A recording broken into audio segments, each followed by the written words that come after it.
Welcome back to Africa 54. In the U.S., a not guilty verdict in a case that raised the national debate about race and crime fighting in America triggered protests in several U.S. cities. For details on the fallout, here is our anchor at large, Ndimyake, Mwakalyelye. Ndimi.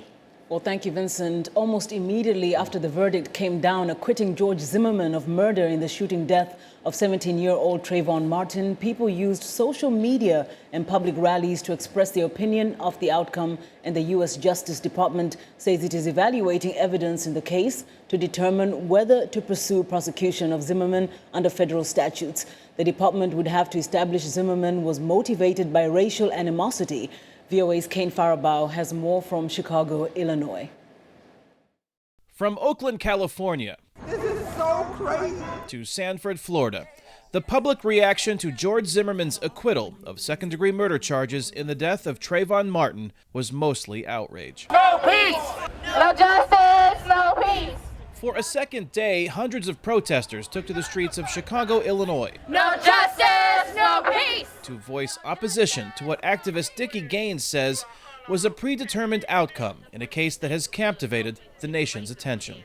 Because there was a lot of people across this country that was in favor of George Zimmerman being acquitted by virtue of them donating money to his defense. So that was a clear indication early on that people was in support of him being acquitted in this case.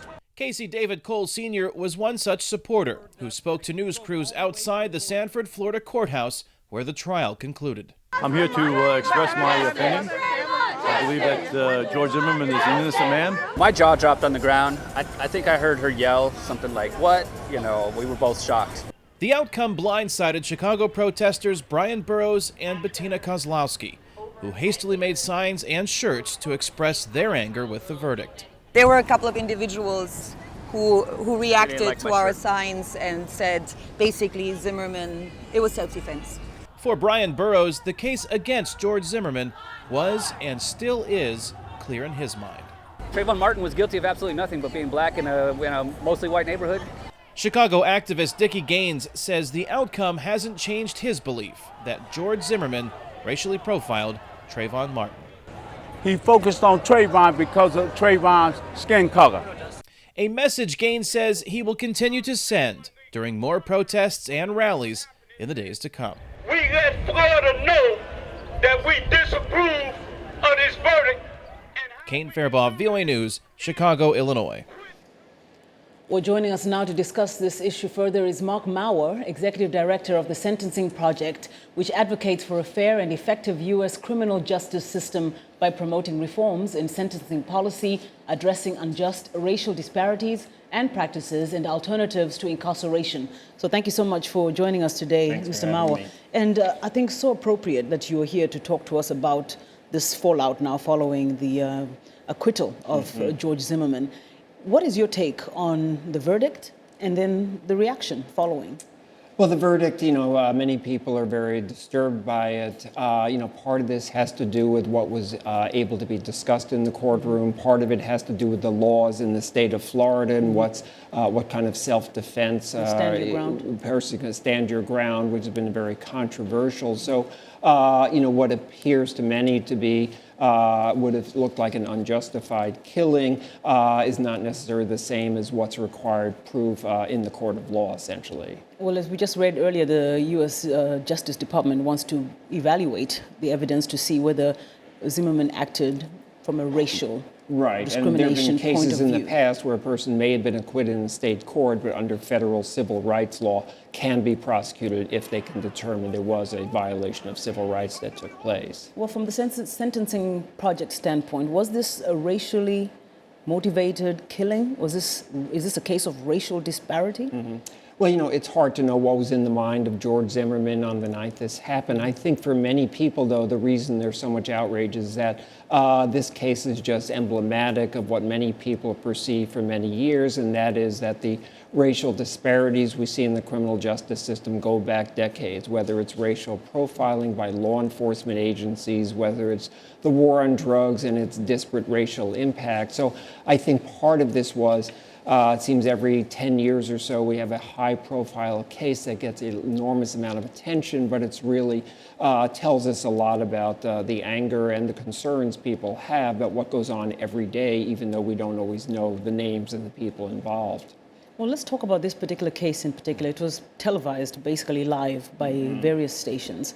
You had the prosecution, the defense teams offering their arguments, presenting evidence, and then you have this jury, 5 white jurist women and 1 Hispanic. So when this argument comes about the verdict being unfair, that it was racially driven, where would you place that allegation? Well, again, it's very difficult to know what went on in the minds of the jurors. Both the prosecution and defense, have input into who ends up on the jury by striking certain jurors. This is a strategic question on both their minds. The jurors, have to tell us that, they can come to the case in an unbiased manner. But, all of us grow up in a society that has certain ingrained biases. Most of us try to deal with that, but we shouldn't pretend that we can just ignore them completely. But now I just want to ask you specifically on this case. Some are saying, okay, fine, he might not have intended to kill Treyvon Martin, but the fact that he's getting away with literally nothing, of course, maybe the civil suit that might follow might change that. But for now, couldn't he at least have been prosecuted or at least found guilty of, the fact that it at least killed him? Yeah.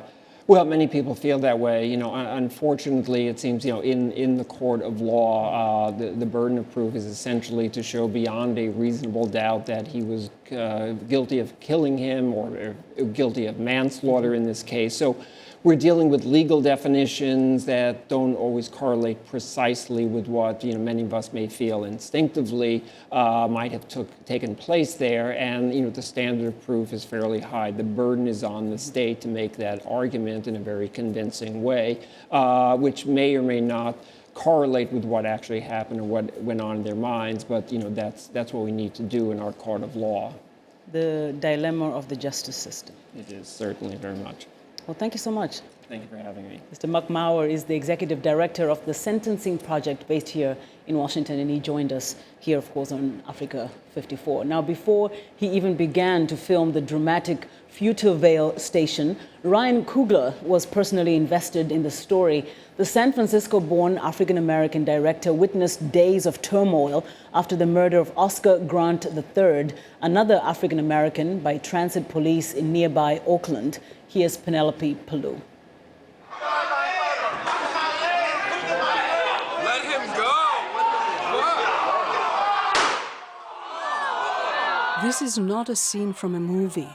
Its footage was taken of Oscar Grant's deadly shooting on a train platform by transit police in Oakland, California, New Year's Day, 2009. The event sparked riots and inspired Fruitvale Station, a feature film about Oscar's last day and his death. You're gonna go to Frisco, right? See the fireworks? You ain't gonna say bye? Bye. Love you too. On New Year's Eve, Oscar made resolutions. He decided to lead a lawful life, be loyal to his girlfriend, be a better father and a better son. A tall order after his incarceration. I love you, Oscar. You don't love nothing. I do. And I'm praying for you. I'll see you when you get home. Filmmaker Ryan Coogler humanizes Oscar by reconstructing his interactions with family and friends in the last 24 hours of his life. When young people like Oscar die, in the streets, people don't think about the fact that, this guy was 22, he had a life, and he had people who he meant the world to. Coogler says the film is personal to him because what happened to Oscar could have happened to him, his brothers, his friends. But he adds, Oscar's portrayal is not meant to polarize, but to offer a human perspective on a young black man's life. He also hopes his film will shed light on racial profiling and how African-American males are especially vulnerable. The mom wants their son to come home, so moms give advice in situations, stay out of these certain areas. When you're dealing with the police, don't make sudden movements, don't talk to them because they'll kill you, you know what I mean? And they'll go and out of fear, or because they thought you had a gun, or because they thought you were up to something that you weren't. I'm scared. I hear guns. Those just firecrackers. You're safe inside. What about you, Daddy? We'll be back before you wake up. I'm gonna be fine. Fruitvale Station is powerful, with a strong cast featuring Oscar-winning actress Octavia Spencer, We're just trying to get home. about a black man being in the wrong place on New Year's Day. Good, we're gonna be good. Penelope Poulou, VOA News, Washington. Well, back to the Zimmerman case for a second. The not guilty verdict does not necessarily mean that George Zimmerman's legal trials are over. Treyvon Martin's family could sue in civil court.